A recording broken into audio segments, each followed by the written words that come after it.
Content warning, shameless self-promotion. Walking in a wretched wonderland. What's up, my fellow wretched vigilante fans? It is I, Kid Sidekick, coming to you live from Hammetvill. It is Tornado Thursday, yes.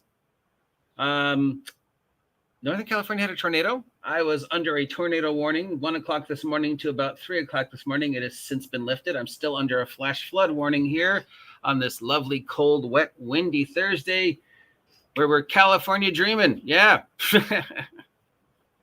And it's time for some shameless self-promotion. It's time to talk about Wretched Vigilantes, which I haven't talked about in a while, specifically the city where I set Wretched Vigilantes, the city of Hammetville, Texas, and why I set Hammetville in Texas. Because I don't think that's where Miguel had in mind when he designed Hammetville.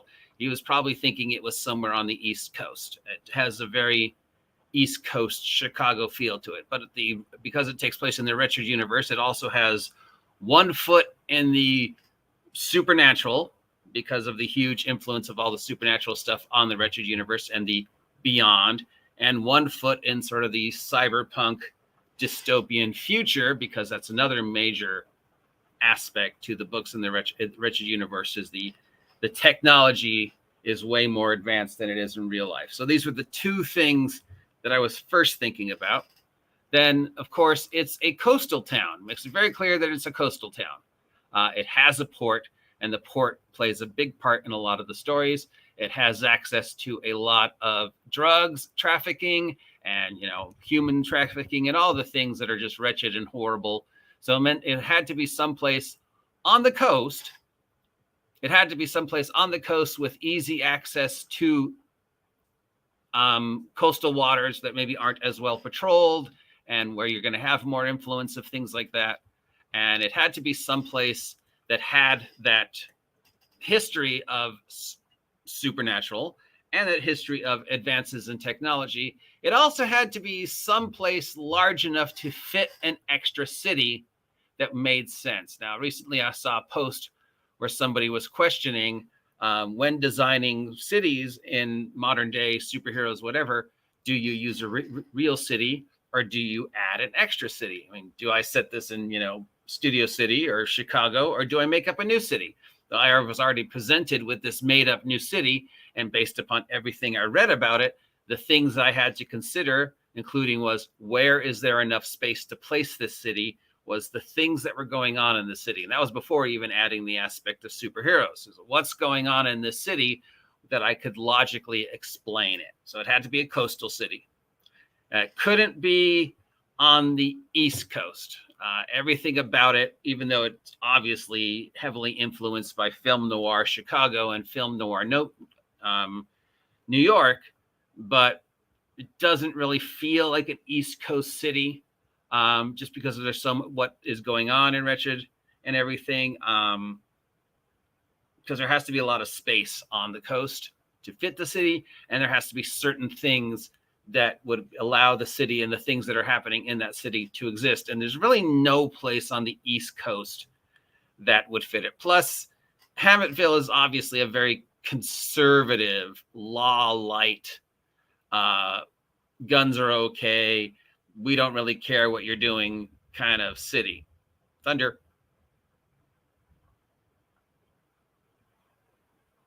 So yeah, it left out the East Coast. It kind of also left out the West Coast. Everything that's going on in Hammetville didn't really fit in the West Coast. The closest probably would have been if I could put it somewhere near San Diego. But again, there's not a lot of available room along the West Coast to justify a brand new city. We knew it wasn't going to be anywhere in Oregon or Washington because of the politics of the city. Probably wasn't going to be Northern California. Probably wasn't going to be Central California. So it either had to be Southern California or it had to be someplace else. What few people remember is that the United States actually has a third coast. We've got the East Coast, we've got the West Coast, but we also have the Gulf Coast. So by the process of elimination, I knew Hammetville had to be somewhere on the Gulf Coast and had to be someplace where there was enough room along the Gulf Coast to fit a new city, and all the things that were going on in Hammetville had to be a coastal city that was near a border to explain all the stuff like, the piracy and the drugs and the human experimenting. It had to be a city that was in a state where there was a history of rapid technological advances, and was a history sort of connected both to the mythical past of the United States and the mythical dystopian future of the United States, and the both magic and technology, and sort of have that Old West anything goes feel that Miguel had written into the city. There's just a lot of things going on in this city that don't fit into the mentality of the East Coast or the West Coast. They're really the only place in my mind that it made sense to put this city was in Texas. Everything that I felt the city needed could be explained, especially in the amount of space. There's a lot of unused space in Texas. And Texas has a coastline. And that coastline has access to the Gulf of Mexico, where you could explain the influx of illegal weird shit and, technology and drugs and all the other stuff just coming from the Gulf Coast, coming up from Mexico and South America, or coming down from Cuba, or coming across from, over there. A lot of stuff comes in and out of the Gulf Coast. So, yeah. And there's the space. And there's also just the mentality of Texas of just, I don't care.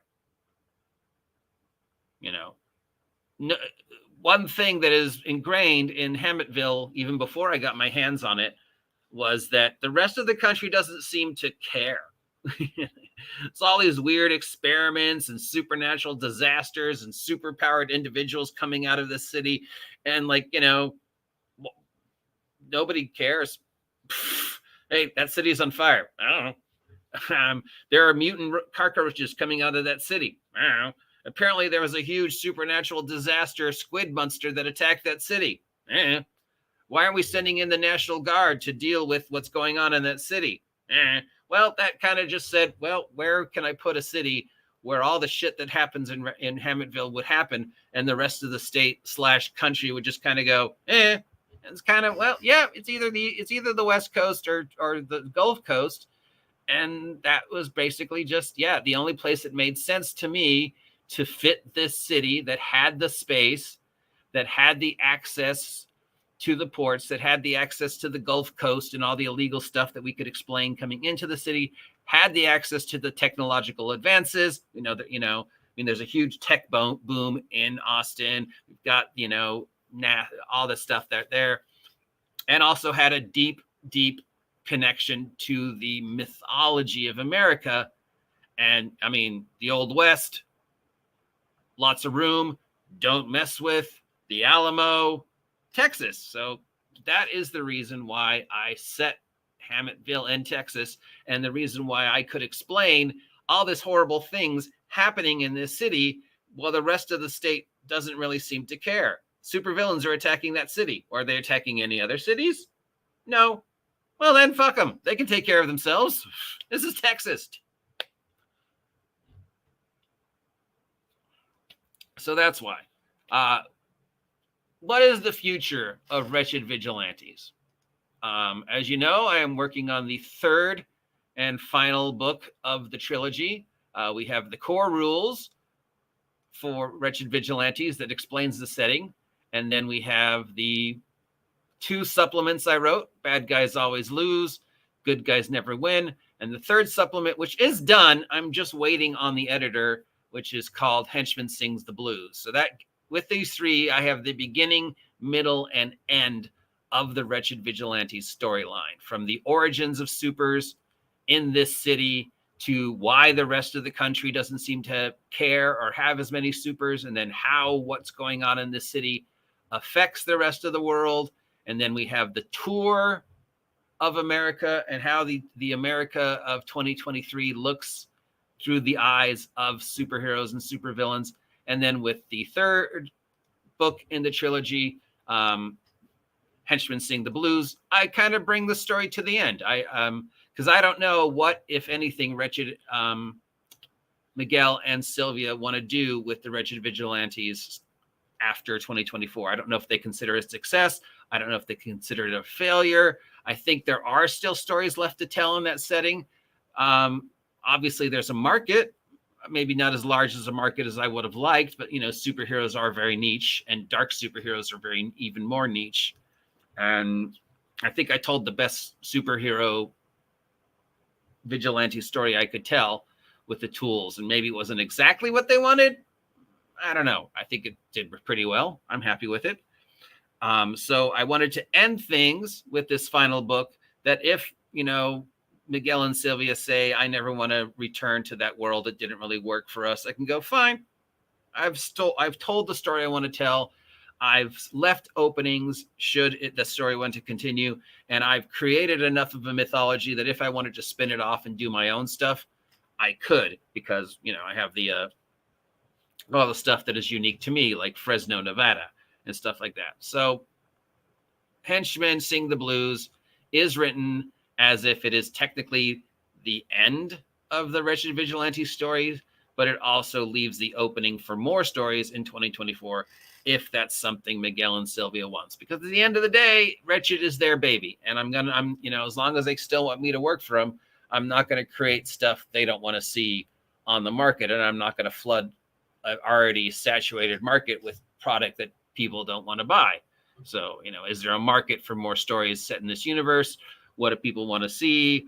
And is this Sylvia and something Miguel and Sylvia want to continue in 2024? I don't know. I hope so. But if not, there's other things I can continue to do for them. And if they say, hey, we never want to work with you again, I can go, fine, whatever. I've established myself enough that I now can say I could either self-publish or do whatever. Hopefully they want to continue working for me. And hopefully people have appreciated the story of Wretched Vigilantes. And if you ever were wondering the question, which is, how do I build a city in the modern world? These are the questions you would need to ask yourself. Is where is there space in the modern world of Europe, United States, to put a new city and develop a history of the city and have that city make sense? And where does that city sit that everything that you want to go on in that city can happen? Like if your city needs to have access to the ocean, you can't put it in Wyoming. It's got to be on the north. It's got to be on the East Coast, West Coast, or Gulf Coast. If your city has access to a lot of forests, it's probably not in Arizona or New Mexico, right? If your city is heavily influenced by the New York jazz scene, your city is probably not in Portland. So yeah, if you're designing a city in modern day and you don't want to use a pre-existing city, the first question you should ask yourself is, where can I put it on the map that has enough space to explain a brand new city that fits in with what's already there, and where I can use not only real world stuff, but add my make-believe stuff and have it make sense. Again, well, there's piracy. There's a coastal city. I've put in a harbor and boats. So I'm limited to East Coast, West Coast, and Gulf Coast. And in my case, it was the only place that this city makes sense is the Gulf Coast. And let's face it, the Gulf Coast doesn't get as much love as the East Coast or the West Coast does. I mean, all the comic books are on the East Coast. There's some stuff all the Power Rangers take place on the West Coast, and some other stuff takes place on the West Coast. Not a lot of stuff happens on the Gulf Coast. So that was another reason to put it there. Anyways, there you go. If you're curious in picking up the Wretched Vigilantes stuff, it's available on Lulu, marked down, I believe, till the end of the year. If you use the coupon link down below. Obviously, you do technically need the Wretched core rules, unless you just want to use them as source books. I think the Wretched line is the equivalent of the GURPS lines. Even if you don't play the game, we've made a lot of great source books that could easily be used for anything. The amount of research I have put into these books is just amazing. I mean, this one had like 50 footnotes. I think this one has like 80 footnotes. And Henchmen Sing the Blues has almost 200 footnotes. So yeah, the amount of work I had to do, especially for good guys. This one, I mean, I had to call places. I had to look stuff up.